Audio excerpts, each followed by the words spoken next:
श्री स्वामी चरित्र सारामृत पंचदशमध्याय। श्री गणेशाय नमः। श्री सरस्वत्यै नमः। श्री गुरुभ्यो नमः। श्री कुलदेवतायै नमः।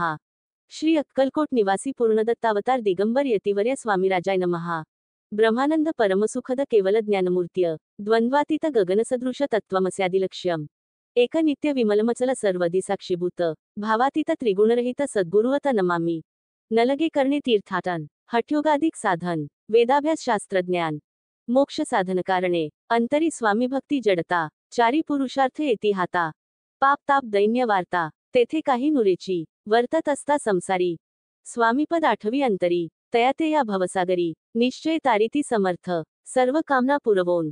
अंती दाविती सुरभुवन जे नर करीती नामस्मरण ते मुक्त याच देही मंगळवेढे ग्रामात राहत असता श्रीसमर्थ ग्रामवासी जन समस्त वेडा म्हणती तयांसी आपुली व्हावी प्रख्याती हे नसेची जयाच्या चित्ती स्वेच्छे वर्तन करीती काही न जाणती जनवार्ता कोणासी भाषण न करीती कवणाचे गृह न जाती दुष्टोत्तरे जन ताडिती तरी क्रोध नयची शीतोष्णाची भीती नसेची ज्यांची या चित्ती सदा अरण्यात वसती एकांतस्थळी समर्थ सुखदुःख समान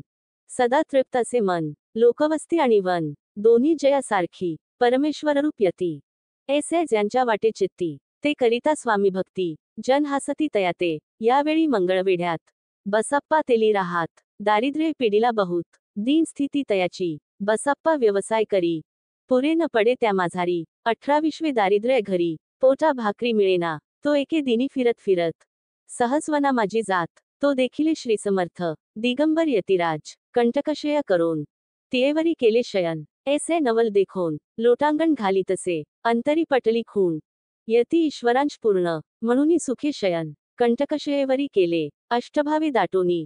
माथा ठेवी श्रीचरणी म्हणे कृपाकटाक्षे करोनी दासाकडे पहावे स्वामीचरणांचा स्पर्श होता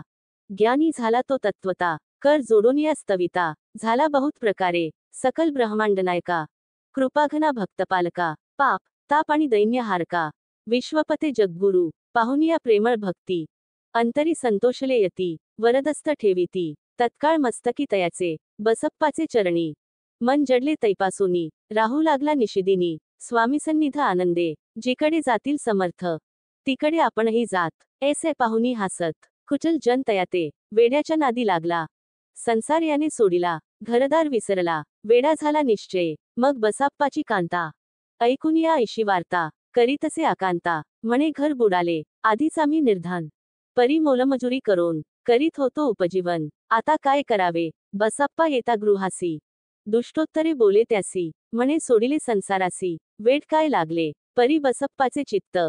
स्वामींचरणी आसक्त जनापवादा न भीत नसे चेट कोणाची ऐसे लोटले काही दिन काय झाले वर्तमान ते होवोनी सावधान चित्त देऊनी ऐकावे एके दिवशी अरण्यात बसप्पा स्वामी सेवा करीत तव झाली असे रात घोर तम दाटले चित्त जडले श्रींचरणी भीती नसे काही मनी 2 प्रहर होता रजनी समर्थ उठोनी चालले पुढे जाता समर्थ बसप्पा मागे चालत प्रवेशले घोर अरण्यात क्रूर श्वापदे ओरडती आधीच रात्र अंधारी वृक्ष दाटले नाना परी मार्ग न दिसे त्या माझारी चरणी रुतती कंटाक परी बसप्पाचे चित्ती न वाटे काही भीती स्वामीचरणी जडली वृत्ती देहभान नसेची तो समर्थे केले नवल प्रगट झाले असंख्य व्याल भूभाग व्यापिला सकळ तेजे अग्निसमान पादस्पर्श सर्पा झाला बसप्पा भानावरी आला अपरिमित देखिला सर्पसमूह चोहीकडे वृक्षशाखा अवलोकित तो सर्पमय दिसत मागे पुढे पाहात तो दिसत सर्पमय पाहुनिया ऐशी परी भयभीत झाला अंतरी तो तयासी मधुरोत्तरी समर्थ काय बोलले भिऊ नको या समयी जितुके पाहिजे तितुके घेई न करी अनुमान काही दैव तुझे उदेले ऐसे बोलता समर्थ बसप्पा भय सोडूनी त्वरित करी घेवोनी अन्वस्त्र टाकीत एका सर्पावरी गुंडाळोनी सर्पात्वरित सत्वर उचलोनी घेत तव सर्प झाले गुप्त तेजही नष्ट झाले तेथोनिया निघाले सत्वर ग्रामा माझी आले बसप्पासहित बैसले समर्थ एका देवळी तेथे आपुले अन्वस्त्र बसप्पा सोडूनी पाहात तव त्यात सुवर्ण दिसत सर्प गुप्त झाला ऐसे नवल देखोनी चकित झाला अंतःकरणी माथा ठेवी स्वामींचरणी प्रेमाश्रू नयनी वाहाती त्यासी बोलती यतीश्वर घरी जाव त्या सत्वर सुखे करावा संसार दारापुत्रा पोशिजे आनंदोनी मानसी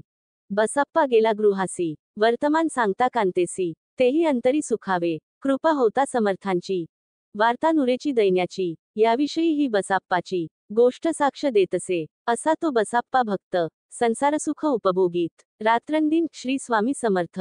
मंत्र जपे अत्यादरे पाप ताप आणि दैन्य ज्यांचे दर्शने निरसोन जायते पद रात्रंदिन प्रेमे विष्णू शंकर ध्याती पुढे कथा सुंदर स्वामीसुताचे चरित्र मन करोनिया स्थिर सादर होऊनी ऐकावे इति श्री स्वामी चरित्रामृत नाना प्राकृत कथा संमत सदा भाविक परिसोत पंचदशम अध्याय गोढा श्री स्वामी चरणार्पणमस्तु श्रीमस्तु शुभम भवती।